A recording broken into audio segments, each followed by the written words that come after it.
and thank you for watching this presentation, Your Deschutes National Forest, More Than Timber. I'm Laurel Westendorf. I'm part of the Community Relations team at the Deschutes Public Library.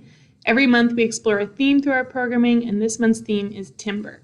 Our presenter is Les Joslin, nationally recognized wilderness educator and recipient of the U.S. Forest Service Chief's Wilderness Education Leadership Award. Les is a retired U.S. Navy commander and a former U.S. Forest Service firefighter, wilderness ranger, and staff officer. He is a graduate of San Jose State College and holds master's degrees from the University of Colorado and the University of London. He served 14 seasons in the Three Sisters Wilderness, and he's the author of a dozen published books. Thank you so much, Les, for talking about our local forest and the key roles and contributions it's offered to our community. Thanks, Laurel, for this opportunity to share a quick look at just some aspects of the Deschutes National Forest. This sharing is based primarily on my 2017 Images of America book on the Deschutes National Forest, as well as a few other titles I've published about the Deschutes National Forest. These include my 1999 book about Walt Perry, the forester who saved Ben's timber-based economy, my 2008 reprint with commentary of a book by John Reese, an early Deschutes National Forest ranger. This 2007 study, big cover here, of the Forest Service research effort that supported Ben's timber-based economy. It was published by the Pacific Northwest Research Station of the Deschutes National Forest. And on the other end of the spectrum, from timber and regular forest products, is my newest title, Three Sisters Wilderness: A History, published in March 2021 by the History Press. My background for writing about our national forests and about the U.S. Forest Service, which manages them, began with my 1962 through 1966 seasonal work on the Toyabe National Forest in the eastern Sierra Nevada, and after 22 years as a naval officer, continued with 14 summers as a wilderness ranger in the Three Sisters Wilderness, followed by 2 full years as the Bend Fort Rock Ranger District's Recreation Heritage Wilderness Resources team leader. The Deschutes National Forest was established in 1908, 3 years after the Forest Service was established in the U.S. Department of Agriculture to administer the new National Forest System. Today, the Deschutes National Forest is a 1,600,000 acre unit of that National Forest System of over 150 national forests spread across 38 states. From day one, the Forest Service has been represented on the ground by government agents called forest rangers. This rough and ready guy, Cy Bingham, was the first ranger to work on the Deschutes National Forest. Ranger Bingham had started out as a U.S. Department of the Interior General Land Office ranger on the huge Cascade Range Forest Reserve created in the 1890s, and later split into several national forests, including the Deschutes. Another early Deschutes National Forest ranger was John Reese, the son of famous New York journalist Jacob Reese. Ranger Reese worked from the Big River Ranger Station on the Deschutes River about 20 miles south of Bend. A horse, a dog, and a gun. What more could a man want? Former Ranger Reese rhapsodized in his 1937 memoir, Ranger Trails.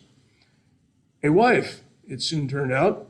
Ranger Reese married a young woman from Virginia who arrived in Bend on that first train on Railroad Day, October 11th, 1911. Still another was Oregonian Harold E. Smith, who served on the old Pine Mountain Ranger District from 1912 to 1918. Ranger Smith and his wife lived at the Pine Mountain Ranger Station at Antelope Springs, 29 miles southeast of Bend, until she died in the 1918 flu pandemic. He served the rest of his career in Alaska. Ranger Smith posted a fire lookout atop Paulina Peak. See his telephone? Time passed. The Deschutes National Forest grew. In 1933, its Forest Supervisor's Office moved into Bend's new post office building. For most of its history, the Deschutes National Forest was divided into 4 ranger districts, each managed by a district ranger.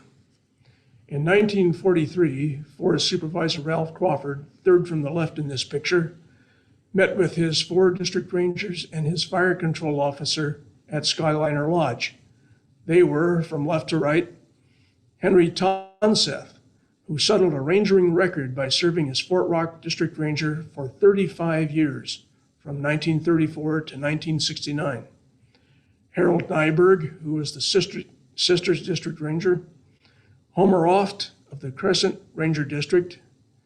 Gail Baker, the fire control officer, whom I knew before he died at 103 years of age.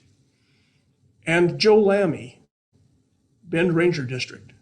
Shortly after this photograph, Ranger Lammy enlisted in the U.S. Army. He expected to see the world, but wound up at Camp Abbott, the Army Combat Engineer Training Center base he had just helped plan and build right on his district. He wound up there for basic training. He served overseas with distinction, surviving the war at the rank of major, and returned to his Bend Ranger District.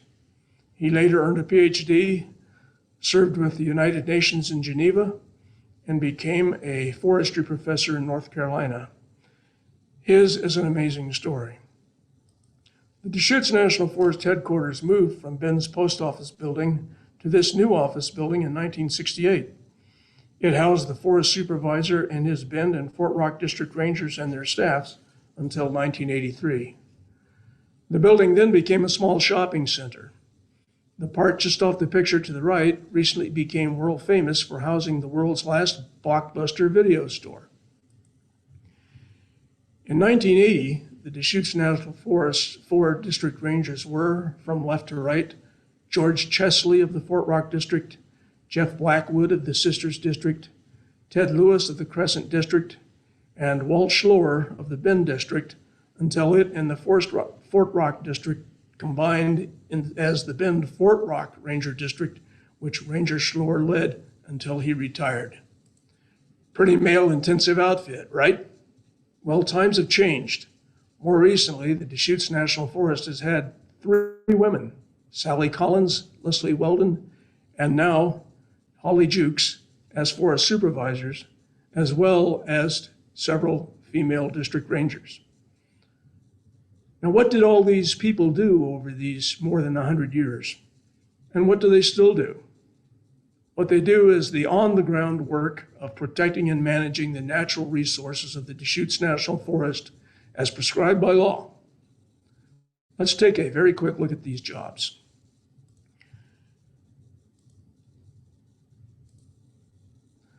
Fire is always the first threat to the forest that comes to mind, and fire lookouts always come to mind.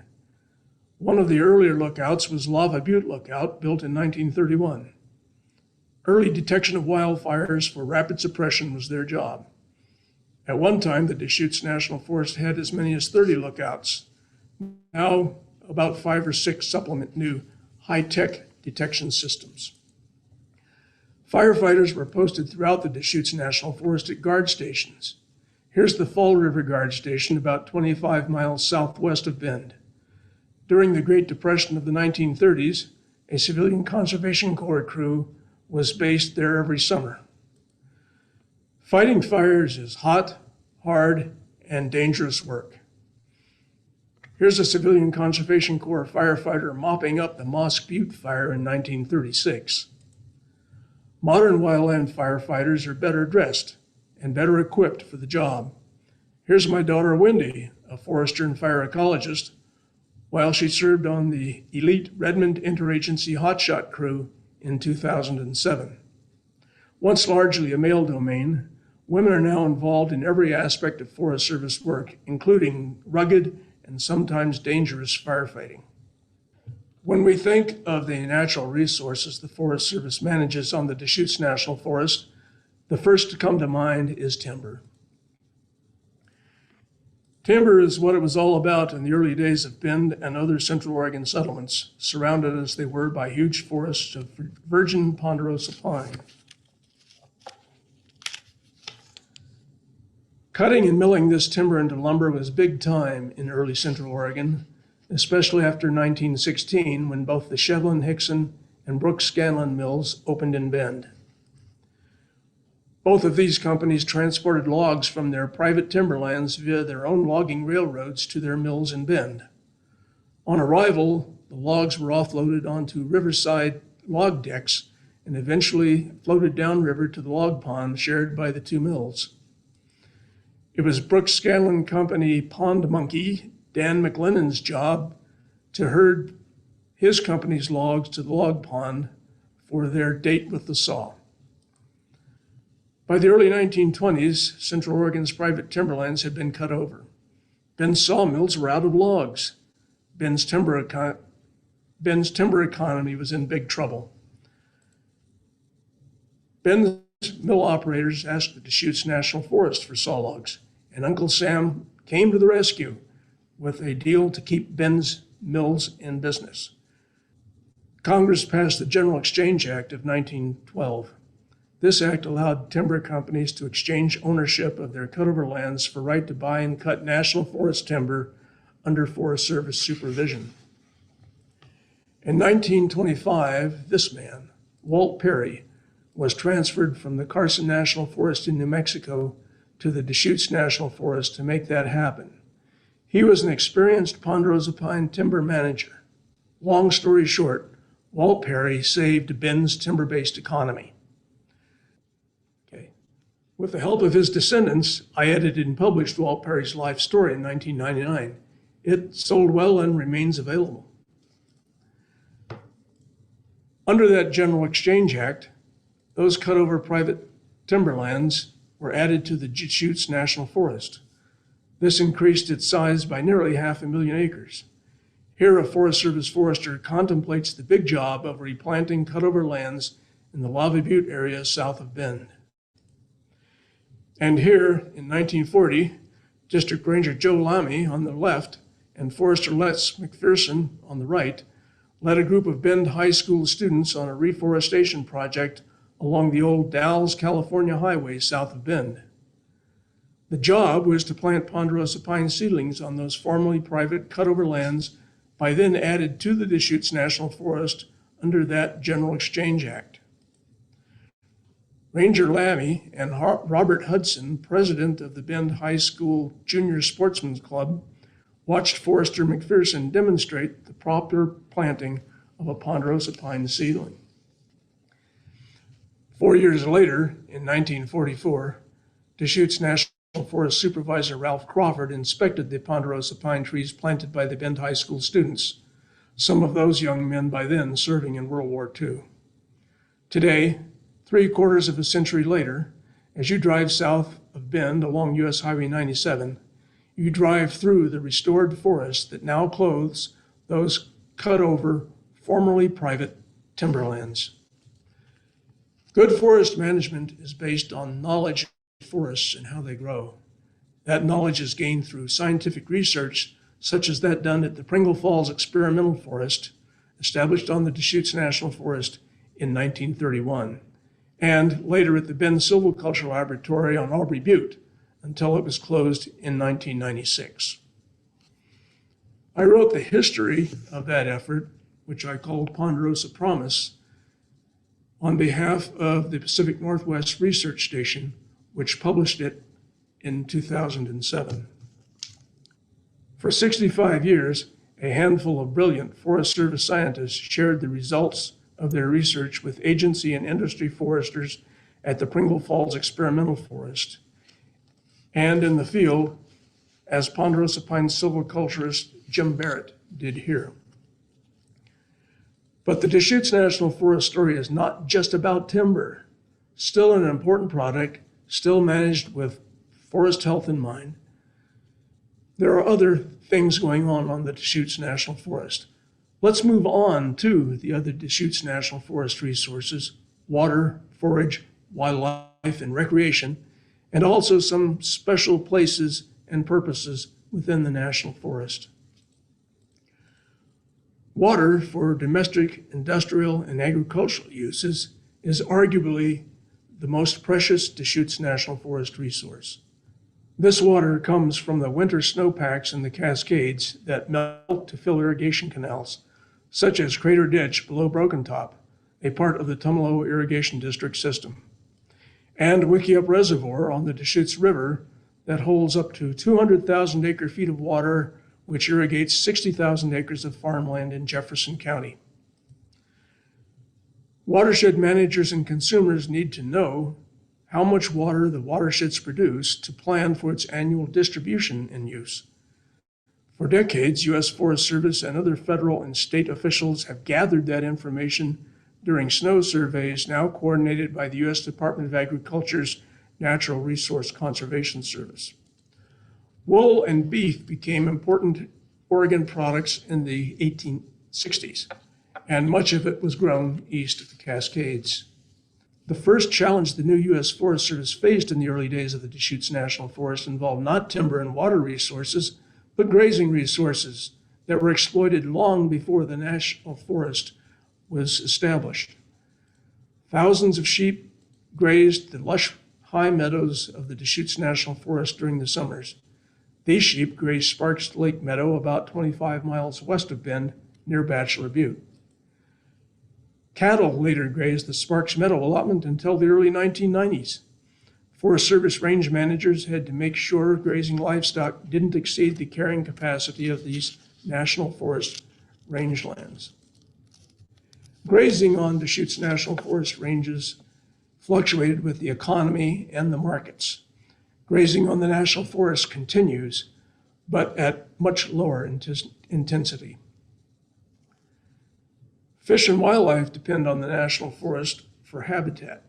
Fish and wildlife fall under state, not federal authority, even on National Forest lands. Their management, and including the hunting and fishing regulations, are states' rights under the U.S. Constitution. The Forest Service has long cooperated with the state of Oregon in managing Deschutes National Forest wildlife habitat. Back in 1934, for example, these elk were released by the Oregon Game Commission at Sparks Lake Meadow, where they made themselves right at home.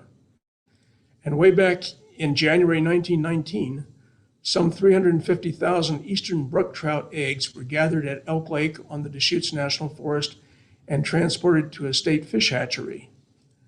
Fish raised in early state fish hatcheries were used to stock Deschutes National Forest streams and lakes. This photo shows fish being planted by cooperating federal and state personnel at East Lake in the Newberry Caldera in 1912. Sport fishing has long been a Deschutes National Forest recreation attraction. This little girl in the 1920s seems pleased with her friend's catch. Fishing sparked a lot of early Deschutes National Forest recreation. Automobile access brought summer visitors to fish as well as picnic and camp at Oak Lake, as well as at Todd Lake, Sparks Lake, the Lava Lakes, Cultus Lake, and the Twin Lakes. The Forest Service eventually developed campgrounds at all of these lakes and permitted construction of resorts and summer homes at some of them. Elk Lake Lodge was built over 100 years ago on a Deschutes National Forest permit. It even had its own post office from 1924 to 1954. It's still in business. There was an Elk Lake Sailing Club for decades. As for winter recreation on the Deschutes National Forest, I need only to mention that Mount Bachelor has been Oregon's premier winter sports area for decades of skiers and, more recently, snowboarders. Of great recreational value, although not specifically a recreation resource, is the Three Sisters Wilderness. It was one of the first 54 National Wilderness Preservation System units set aside by Congress under the Wilderness Act of 1964 to, I quote, secure for the American people of present and future generations the benefits of an enduring resource of wilderness. The eastern third of this almost 300,000 acre wilderness, dominated by the Three Sisters themselves, is in the Deschutes National Forest. The western two-thirds are in the Willamette National Forest. I served 14 summers from 1990 through 2003 in the Three Sisters Wilderness. And my new book, Three Sisters Wilderness, A History, was published by the History Press just last March. It looks like that. Wilderness rangers and volunteers help wilderness visitors understand and enjoy the Three Sisters Wilderness. A good place for this is at busy wilderness trailheads, such as the Green Lakes Trailhead, long staffed by qualified volunteers. Forest Service wilderness rangers patrol and protect the wilderness and provide for visitor enjoyment and safety. They also maintain trails and signs. Wilderness Ranger Melissa Merrifield served in the Three Sisters Wilderness during the early 1990s. Mounted Wilderness Ranger and Packer Jim Leap and I served together in the Three Sisters Wilderness for a dozen summers. Later in life, Jim and I trekked the Pacific Crest Trail through Oregon together. Speaking of the Pacific Crest Trail, more correctly, the Pacific Crest National Scenic Trail, which extends 2,650 miles from Mexico to Canada, about 50 miles of it pass through the Three Sisters Wilderness. Much of this historic trail's early route through Oregon, then known as the Oregon Skyline Trail, was located and posted in 1920 by Forest Service recreation pioneer Fred Cleater. In addition to wilderness resources, the Deschutes National Forest preserves heritage resources. Notable among these is the historic Elk Lake Guard Station, restored by Forest Service personnel and passport-in-time volunteers. On August 21, 2001, District Ranger Walt Schloer and Forest Supervisor Leslie Weldon sawed a log to open the restored Elk Lake Guard Station. It has been staffed by volunteer information and interpretive specialists as a summer information station and interpreted heritage site along the Cascade Lakes National Scenic Byway ever since. Still another part of the Deschutes National Forest is the Newberry National Volcanic Monument, established in 1990 when Congress passed and President George H.W. Bush signed a locally inspired bill to create the almost 60,000-acre national monument that encompasses its namesake, volcanic caldera, its deep Paulina and Blue Lakes, and many other volcanic features. Among these are Paulina Peak, which towers over the caldera's big obsidian flow, which, at 1,300 years old, is Oregon's most recent major volcanic feature. In August 1964, on the Big Obsidian Flow and other Deschutes National Forest moon-like sites, astronaut Walter Cunningham and NASA scientists tested spacesuits as Oregon Governor Mark Hatfield observed. You can fill in a lot of the gaps by reading my 2007 book, Images of America, Deschutes National Forest, as well as my latest book, Three Sisters Wilderness, A History. There's just one more important idea I want to share. With very few exceptions, such as lands acquired by the Forest Service for uses as administrative or communication sites, there is no such thing as Forest Service lands. It's national forest land that belongs to the people of the United States, the citizen owners of the National Forest System, administered for them by the Forest Service as prescribed by law. It's not Forest Service land. A small point, a nitpick, not at all.